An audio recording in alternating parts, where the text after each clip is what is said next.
so that also looks promising. What is your message to the sovereign rating agencies? You're expecting an upgrade? Well, I would think that they do their job, but periodically it's our business also to bring it to their notice that economy, particularly emerging market economy like India, despite the odds, we are doing a lot of reforms, systemic reforms, which actually you're seeing is bearing the results now. If only Prime Minister Modi hadn't pressed the pedal, let's say the revving pedal, the accelerator during COVID, even as we are managing COVID, we will have to attend to reforms and continue doing the reforms. The Atmanirbhar Bharat announcements were all infused with so much of reform measures. Otherwise, we wouldn't have eliminated more than 68,000 rules, which were just so archaic and were becoming instruments for rent-seeking people. Yes. So, systemic reforms have continued. Whether it was pre-COVID, GST and IBC, together with very many other reforms like professionalizing public sector banks and so on, the emphasis on reform has given us adequate rewards, and we'll continue doing that. That is why even in the budget, we have emphasized on transparency. We have emphasized on getting everything on board the budget process itself, rather than keeping it outside of the budget or underneath the carpet. These are not small steps, and that has been consistently done in the last 4-5 years. And before that, as I said, IBC or banking reforms, the 5 major recognition R's, as we say, Absolutely. of the problem. So to list it, there are so many, some small, some very big. The small ones having very big implication in making the economy much more cleaner and open and transparent. The bigger ones, which are bearing results in terms of the money that you collect in GST, Yes. these are not small steps. So that is the one which I would play as important indicators, which rating agencies should look at comprehensively, rather than look at just one detail here, one detail there. Macroeconomic stability is also very well kept up. Yes. No, glad you mentioned reforms. I think big message coming from you that the government will continue on the road for reforms. What are the, and I've said this to you before, that, cutting the rich tax last year, in an election year. Before that, cutting the corporate rate tax. I mean, you've taken some bold measures. What are the next level of reforms that we can expect from you? Broadly, I mean, directionally. No, first of all, as I said, the system to become more transparent. More things will have to be done in order to make sure that we work together with states. It's one thing for the union government to work on those areas which are exclusively with the central government.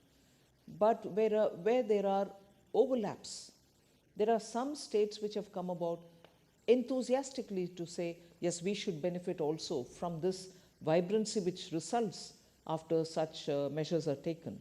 And therefore, when reforms are talked about, we normally always say 3 levels where it has to be carried out with the same vigor. The central government, the state government, and then the local bodies. Yes. Now, working with the state governments has already started happening. The last few years, you see very many areas where we are working together. The local body level, the municipal, urban local bodies, the panchayats, we need to have greater interchange of ideas and working together with them also. That will also continue now. Okay.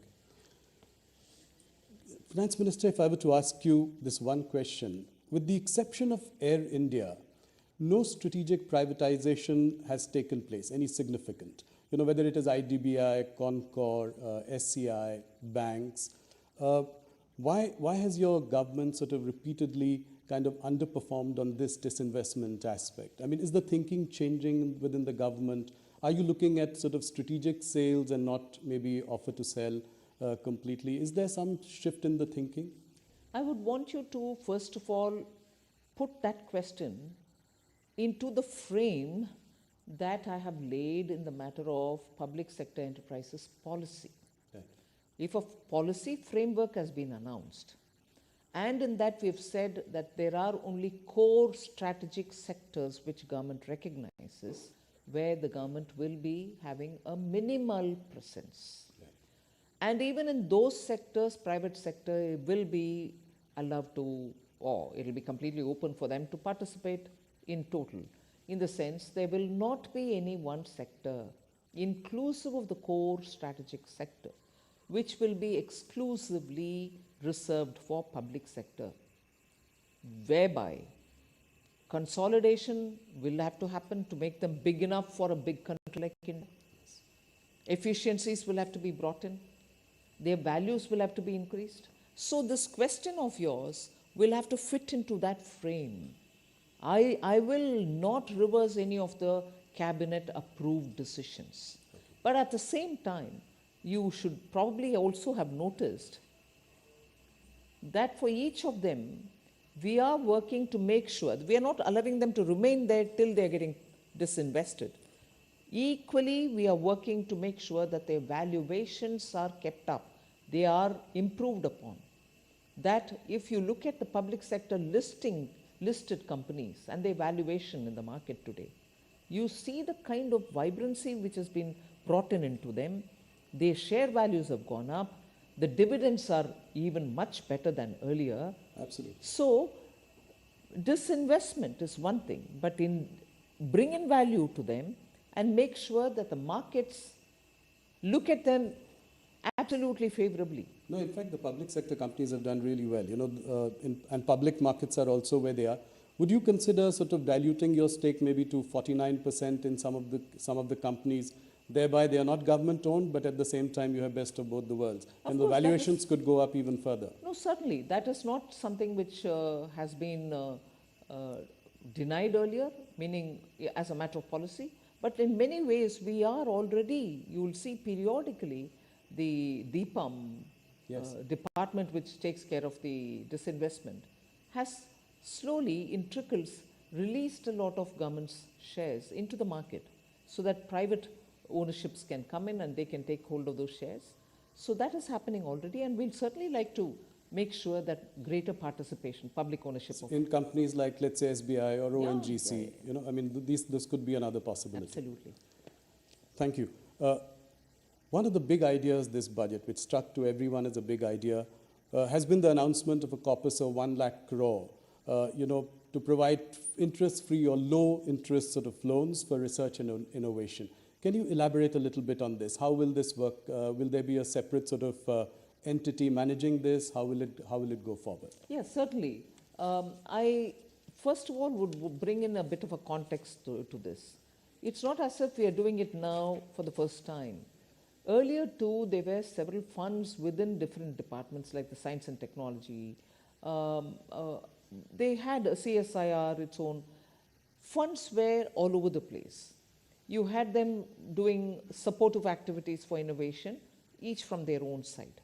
2 years ago, I remember announcing the National Research Foundation, which brought together all these, thinly spread resources to one pool, and from there, each of the department would claim whatever they would want to fund in terms of innovation supportive activities. But what we've now done is, they may remain so, but the government would now bring in a kind of a institution or a vehicle which can take this 1 lakh crore, which will be given to them next few years in total, as an interest-free corpus amount. Using that, they can then identify innovation-related exercises which are happening in private sector and fund them. I may give this interest-free 50-year loan to the corpus, but the managers of that fund will then decide to whom at what cost should they give it. The cost may vary depending on the risk factors and the judgment of the professionals who will manage it. But it's certainly a fund from where private innovation will be supported. Got it. I'm sure you'll be asked this question in future, but the allocation for capex at 11.1 lakh crore, does it seem like a lofty goal, considering that you could not even do 10 lakh crore in this year? No, but not really. I mean, we've done only 2 lakh, 3 lakh. That's not the case. Yeah. We're closer to 10. It's also because absorption has its own limits, whether it's the states or the departments within Government of India. When the capital expenditure is undertaken through the outlays given to them, it is only that much within 12 months that they can do and not beyond. So sometimes reaching the target, however ambitious it is to the last mile difficult within 12 months. Had we given them a few more months, they will probably even complete that. But the condition for these capital expenditure, which I have announced since last 3 years, is that that amount should be utilized within the year. So many of the state governments which take the money, which are very good in implementing, in fact, I find states very enthusiastic in wanting to avail of this facility. The difficulty comes that if you restrict them to using it within 12 months, and which is what we aim at, we want them to use it within 12 months. So I'm not saying restrict in that sense, but within 12 months when you are expected to spend that money, there are times when completely utilizing it becomes difficult. They partly use it. That is why 10 lakhs you might reach 9.2 and not touch 10, but achieving 9.2 within a matter of 12 is, I think, good enough. So to increase it to 11, I'm very hopeful it'll definitely get used. And the amounts which are being given to the states are also having high utilization. Nirmala ji, if I'm right, we get a sense that there is an indication of tapering of government spending. I know we've discussed this in our last interview as well. You expect private sector also now to do some heavy lifting. So we are seeing some of the sectors looking up now. There are investments in steel, aviation, power, machinery. But are you happy with the level of private sector participation? You said that they are like Hanuman, and Hanuman has no idea of his own power. When do you think that this Hanuman will lift the economy mountain? Well, I think, as you said, they are coming out. There is investment happening. The PLI scheme is also helping them. Yes. So investments in newer areas do have a slightly longer gestation period. It's not as if their brownfield projects are getting additional money. That also is happening. But the interest in the sunrise sector is really obvious now. People are taking a lot of interest, and you're seeing them coming forward. Okay. So that's heartening news. One more question on the stress that is being seen in the rural economy. Your higher allocation outlay to Manrega also is an indication, betrays, the stress on rural economy. If you look at the results of FMCG companies, consumer durable companies, even if you look at the Nielsen data, it shows that the rural volume growth has underperformed urban volume growth for almost 7 quarters now in a row. So what is your prognosis of rural demand, and how do you think we will deal with this going forward? I'm not sure if I'll be able to describe how I view what is happening in the rural areas. Let us recognize that there is a lot of shift in the way employment is panning out. Let us recognize that migration is now looking at redefining itself in a way. Many people who went back to their villages with some skills acquired are wondering if they can continue being there and utilizing and benefiting from the skills that they've acquired. Industries too today are allowing a lot of work from home, and many who are avoiding traveling are also staying back. So that shift will have to be recognized. But equally, that's not to say people are staying back home without work or staying back and working from there, with large companies being established everywhere else. So there is a transition happening undoubtedly. Yes. Second, there's also this little savings which is coming through, which we are seeing from the various fixed deposits which are growing as different from small savings. Yes. You're also seeing some middle class looking at savings through the stock markets, demat accounts, and so on. So the indicators with which we are looking at the rural economy may vary, and there are very many newer indicators which we may not want to miss out on. Yes, I agree, FMCG market will also tell us that durable consumables are not being consumed as much as before.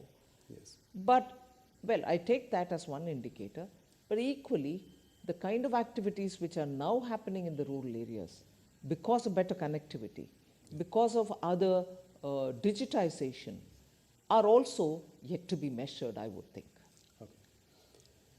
One thing related to, the job market, especially, if you look at the campus recruitment in engineering colleges and MBA colleges. So on one side, there is this, the economy is doing well, and all indicators point to that. But on the other hand, the campus recruitment this year has been muted. Salaries have been lower. Many students have not got a job offer yet. How do you see this, in relation to the overall big picture? See, the question about employment, I am afraid we are repeatedly focusing only on those indicators pertaining to the formal economy, which is important. I am not denying its role. So college recruitments, IIM like campuses are important. But equally, the jobs that are getting created in the middle and lower order are not getting counted at all. I would look at the way in which banks and their credit offtake is happening in small and medium businesses. The new companies which have got registered, which is a data which I have put out from the MCA, the number of new companies which have started are certainly not people who are being recruited for jobs. They are people who are investing money, believing in their skills, registering a company, and probably giving jobs for others. Why would new companies get registered in a bigger number than before if employment is not being offered? The companies cannot operate in vacuum without human beings in them. So I think a fairer, open, and an exhaustive picture of India's employment, both in the formal and non-formal areas, will have to have some kind of a wider base with which, and we need to bring in such data so that the discussion can be more informed. And I think the global slowdown is also having an impact on our jobs, especially at the higher end, right? I mean, in IIM campuses or engineering colleges, etc. Equally, because of the way in which artificial intelligence is coming, the kind of job requirements that are expected of new recruits are also changing. So the people with old skill sets are now expected to have additional newer skill sets for entering into a certain area which till now did not exist. So we are lots of calibrations are required in understanding this. That's right. Yesterday in your budget speech, you were very appreciative of, income tax payers. In fact, the number of income tax, people paying income tax has gone up. Collections are up 2.4 times. You were quite appreciative. In fact, I thought you just stopped short of sort of giving them something back because, it was a vote on account. My question is that, salaried people are paying 30% today, whereas corporates pay 22% tax. In the longer term, directionally... Corporates meaning as an entity, yes, the company. That's right. So I'm saying in the longer term, directionally, do you think you would align this in some way or the other? I'm talking about the longer term. Well, the direct taxation reforms are a steady job in the pipeline, and some results come out and more work is happening. So direct taxation is something on which ease of the taxpayers' facilitation which has to be improved. And also, one of the things happened yesterday, one of the serving the customer better business in the taxation regime happened yesterday. But more work can always be done. Yes, so salaried can be more hopeful in the coming days in your July budget. I'm not saying anything now. No, I know that. I mean directionally over the long term. You managed inflation very well in the past few years. What about food inflation? That's really pinching the common man. Pulses are up 20%, vegetables 27%. Any plan to sort of rein in food inflation? See, food inflation cannot be spoken as one basket Yes. or one item. It has so many different components. If pulses are becoming more expensive, we are import dependent to meet adequacy in meeting their demand. In the sense, we are not self-sufficient. We need to import to meet our demand, and when you depend on imports, the prices are determined by the supplier, not by us. So when it is pulse or dal, where the prices have to be controlled, so much has to be done well in advance. If you know your crop is only X and not what you need, then you pre-plan imports. You have to touch on very many countries to get the imports and so on. And in that, of course, the role of the traders is very important. Yes. That is one thing. Second is you're looking at other seasonal vegetables, which can equally be affected by drought or by excess rain. No import substitution or no import in the last minute can help us. If suddenly one particular crop, say of potatoes or onions or tomatoes, are lost, the last minute procurement from somewhere else is also fraught with difficulties. That's good. So the treatment for controlling price for pulses and the perishable crops and, let's say, rice which can be stored are all very different. And that is why there is a committee in Government of India which looks into this and makes sure that periodically you're able to get in time those based on estimates. It's an ongoing job. It's not with a deadline. It has to keep happening. Yes. And I think largely the committee has been successful. Otherwise, we couldn't have been closer to the policy range. That's right. You know, I had interviewed the Prime Minister in 2016, as early as that, and he spoke about the white paper. He said that we should come out with the white paper because we inherited an economy which was in the fragile five. And you know and that was early, just 2 years into the government. And what we had to really do to drag it out of, the levels it had reached. You spoke similarly yesterday about a white paper, and you said it was a Herculean task to bring the economy back from the brink. What is the idea behind the white paper? Why now? And will it be another stick to beat the opposition with? See, you're right in pointing out that the Honorable Prime Minister has spoken about it even in 2016 in your interview. Then it was so many different sections of our society themselves suggested to us that you better bring a paper out, white paper out, to say why Indian economy has reached the fragile five, to say why our banks had become such a black hole. Nothing could be restored of the banks. Banks were all in deep trouble.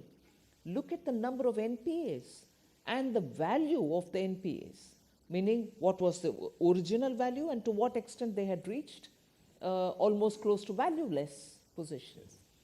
So whether it was your banks, whether it was the overall economy, whether it was defense procurement, whether it was a vital sector of telecom, why?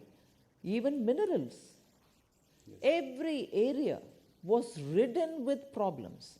Now, if you're talking of corruption, well, it's one thing, it goes to the court, people get punished, and then the monies are given back or not given back, values are retrieved or not retrieved. That's one side of the story. But what impact it left on the economy? To restore your banks back to health, to make sure your country is safe with adequate strategic equipments given to defense personnel, to make sure that your mines, which are wealth under the earth, meaning inside the earth, under the soil, to use them for the benefit of the country rather than to use them as one instrument through which you line your own pocket. What implications it had on the economy? Banks not being healthy, mines being given to brothers and sisters who did not want to extract the mineral for the benefit of the country. Spectrum allocations, if it had happened in time, I didn't have to spend so much to restore BSNL to have 2G or 4G in time. And what implication does it have on the country when 4G is not available in time, whereas the whole world is talking about 5G? Yes.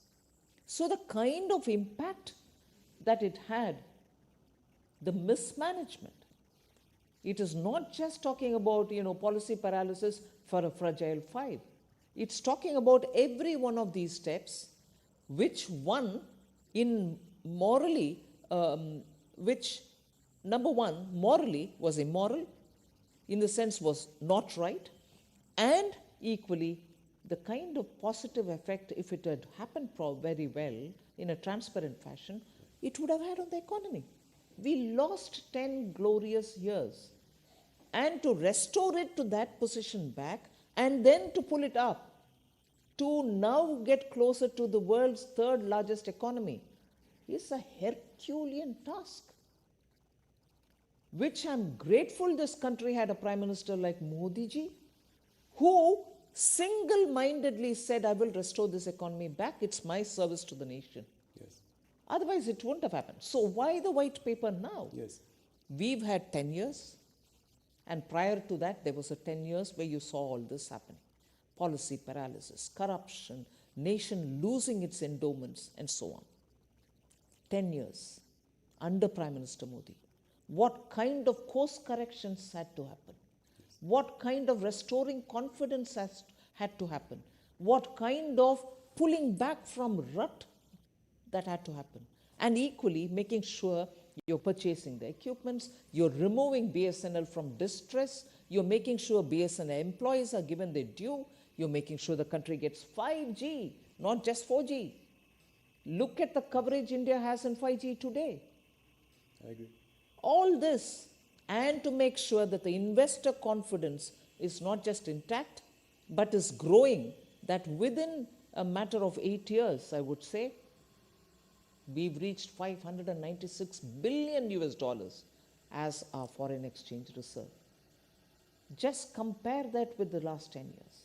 At least for the sake of the elected honorable representatives who are sitting in the parliament, they should know what was it then, what effort it took to restore it here, and what we should not therefore ever imagine or dream of doing in personal interest, forgetting the nation. Why now? Parliament should know. 2, at that time, had Prime Minister Modi not taken the call that in the interest of our nation, I would not bring it out.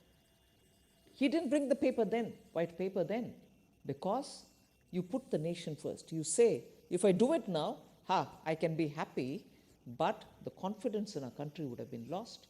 Investors wouldn't have come. Our own people would have lost faith in the systems. They would say, oh my God, this government will come, eat away and go. That next government can come. It'll do its own, but we're all languishing. The faith in institutions, in government, in leaders, in politics would have been lost in the minds of people. And I'm so grateful that the Prime Minister didn't do it then. He restored it all, put India on such a wonderful track towards becoming third largest economy, and then so that all of us know what it took and what we shouldn't do in the future, this paper. So when do you table it? Well, sooner, I suppose. A passionate reply from you, I must say. Nirmala ji, when it comes to the markets, Nirmala Sitharaman can do no wrong. Last 2-3 years, markets have been on a roll. My question is, can you assure the markets and its participants that there will be stability in the capital gains tax regime? And I ask this question because last year you had tweaked, the debt market, the debt mutual funds in your budget speech. So, is there stability around the corner in the foreseeable future? Policy stability is one thing which Prime Minister really lays a lot of emphasis on. Yes. He doesn't like periodic tweaking. He would tell you it's only 2 years, it's only 3 years, let it play out, let it settle down, and so on. So he's never in favor of quick twists and turns. And this is not me saying, people who've observed him for his tenure as Chief Minister will know that the biggest strength under Prime Minister Modi is stability in policy. So that's a singular line reply that I can give for it. Right. No surprises. I mean, long-term stability in policy. Another question, current question. RBI has imposed restrictions on the operations of Paytm Payments Bank. I don't, want to go into the details, but Just the question is, what is your message to the fintech industry? Is there more than meets the eye in this case, or are we going to be cautious when it comes to the fintech sector? No, I wouldn't want to comment on any one particular company, but fintech is an area in which all of us are very enthusiastic. India has contributed a lot in this sector. India's contribution in this sector has been globally recognized. Today, if people are looking at solutions, fintech solutions, they are looking to India. Our youth have contributed a lot and built capacities for themselves. This is an area which we'll certainly like to work with and encourage. I'm not commenting on any one company. That's heartening to know for the fintech industry. Thanks for the message. You have been tightening things around. Would you think that the RBI should loosen now? Well, RBI does take its own call, but I will appreciate the RBI for working together with the stakeholders. And they take a call, I'm sure they take a call that keeping growth in mind. They've been steady, I suppose. They'll continue to be steady is my expectation and hope. A few quick political questions. I'm aware of the time. Thank you for answering all our business and economic questions at great length. We are seeing a different side of Nirmala Sitharaman. You know, in the last few weeks, you've also been seen as an aggressive politician. You know, you've turned the heat on your rivals in Tamil Nadu. You said that Stalin's DMK is an anti-Hindu party, and that they were forbidding the live telecast of the Ram Mandir Pran Pratishthan ceremony. What do you have to say to that? 100%. I have not said a loose word. I did mean what I say, and I do truly believe that repeatedly the attack on Hindus in Tamil Nadu in layers which are seen and in layers which are not seen have been felt for a long time. I speak very many times about Tamil Nadu with lived experience. Yes. And therefore I don't talk too soon, nor do I speak too indiscreetly. So when I say something, I mean it because I feel it also. I do corroborate with data, with actual ground activities, and then only comment. Unfortunately, if that is the politics of a state party, which has had a lot of ideological support extended to separatist politicians of years gone by. Yes. Whether they support it even today, I do not know, but there are periodic voices which come out which are very separatist in tone and tenor.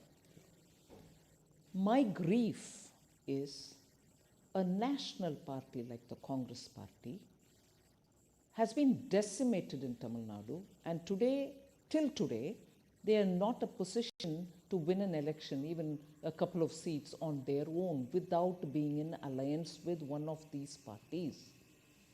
BJP is, of course, a beginner there. It's been there since the Jansangh days, and it's gaining strength. We'll continue to work with the people. But the grief that I want to express is a national party like Congress party also joins that anti-Hindu voice, does not condemn the anti-Hindu voice of the party DMK, and even worse, goes in support of such voices which come from DMK. And today, not just in Tamil Nadu, a Congress party member in the Lok Sabha today, meaning he's a sitting Lok Sabha member, and a brother of a deputy chief minister in Karnataka, also speaks in separatist voice. So anti-Hindu is one, anti-Hindu activity is another, which also is happening in Karnataka incidentally. Congress party in Tamil Nadu supports these kind of anti-Hindu or anti-separatist voices. And today that is a spirit with which Congress also is aligning, which is what I find utterly shocking.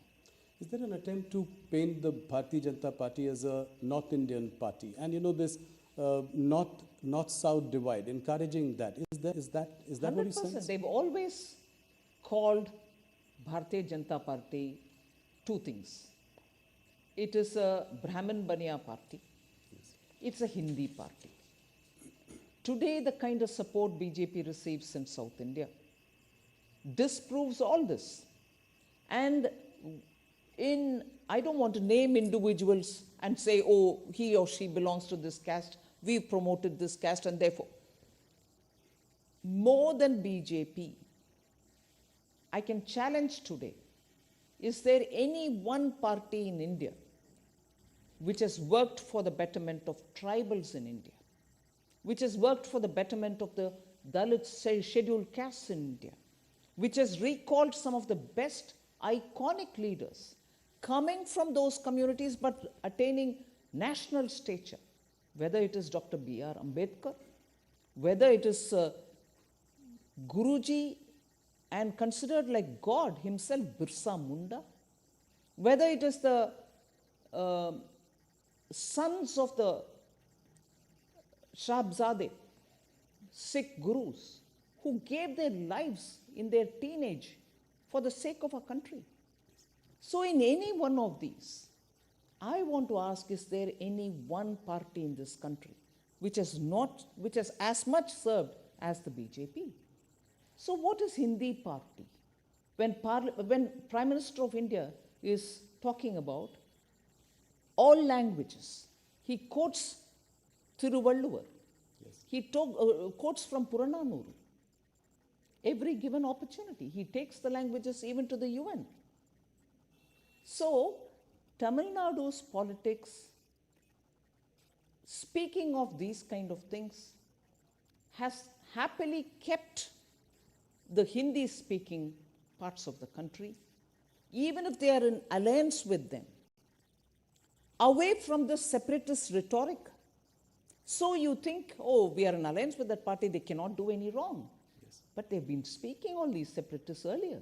They're speaking anti-Hindu earlier, only because of the language gap. Just as they didn't want to learn Hindi, many of the North Indians didn't want to learn Tamil. So there's never been an understanding, a comprehensive, complete understanding of what's developed in Tamil Nadu. So are you hopeful that the BJP will do better this time in South India? I mean, how many seats do you see them getting out of 131 seats? It's difficult to talk about number of seats, but I'm sure But in the efforts which are being made by Tamil Nadu BJP unit. So you're likely to open your account in these states like Tamil Nadu, Andhra We'll Pradesh? certainly work for the people and hope to have their Kerala? blessings. Of course. Tamil Nadu, you have No, whether it's Kerala, whether it's Tamil Nadu, lots of work is happening and people are responding as well. Are you likely to contest the elections? I don't think. No. It's my party's decision. Okay. One last question on 2024. What is your assessment? How many seats do you think that the BJP is likely I'm not to sure I'll again Yeah. speculate on the number of seats. get? Better than last time? Much better than last I time? think people will see the truth and commitment and dedication with which the Honorable Prime Minister has been working. They are blessing him. They are seeing his earnestness. They are seeing how non-stop he puts the people of India and the nation first among everything else. So I'm confident. The opposition has constantly been crying themselves hoarse about the use of intelligence agencies. So whether it is Kejriwal or Mamata Banerjee's leaders in West Bengal or Hemant Soren more recently, they complain that there is harassment by central investigative agencies. And if the leaders jump onto the other side and join the BJP, then they are let go scot-free. What do you have to say? My last question. Now, first of all, many of the cases in which the CBI or the Enforcement Directorate or the Income Tax pursue cases cannot come to the level of asking for custodial or asking for interrogation or arrest can happen overnight. You will be surprised in many of these cases. The cases were originally filed during UPA times. Many of these cases belong to that era. You know the Indian system, the level and the time consumed for each stage to mature and to reach a stage where summons are being served. It consumes a lot of time. Many of these are from that era case. So it's not as if we've done it. One. Second, a survey or a search happens. Tell me if they've come empty-handed. Roomfuls of cash. Equally, when we are talking about common man adopting to technology, doing digital payment, you have people sitting with tons of currency notes in their homes. Nowadays, everything is videographed. I can't sit here and say, I found so much cash in your house without a proof. The video shows in the bathroom, in the bedroom, in lockers, tons of cash being kept. What explains that? So it's very well to use that as a whip to hit at the ruling party to say you're using the Enforcement Directorate or CBI. These are professional agencies. They take huge time to make their cases compact and ready because everything is now monitored by the court once the charge sheet is filed. Yes. And you have to submit the documents to the court. You can't just go there and say, I found this, I found that. Records prove it. So, era is changing. People don't like to have corrupt leaders. So when the Enforcement Directorate go and knock at the doors and come out with such pictures, common people are seeing it. You may cry hoarse, as you said, saying it is being politically used. I'm sorry. It is something which was case from your era. You filed a case against your own ally. There are partners in crime. And then there are partners and enemies also. Yes. Nirmala ji, thank you so much for answering all our questions. You answer economic questions and political questions with equal felicity and passion. It's always such a pleasure to speak to you. Thank you so much. Thank you very much, Rahul.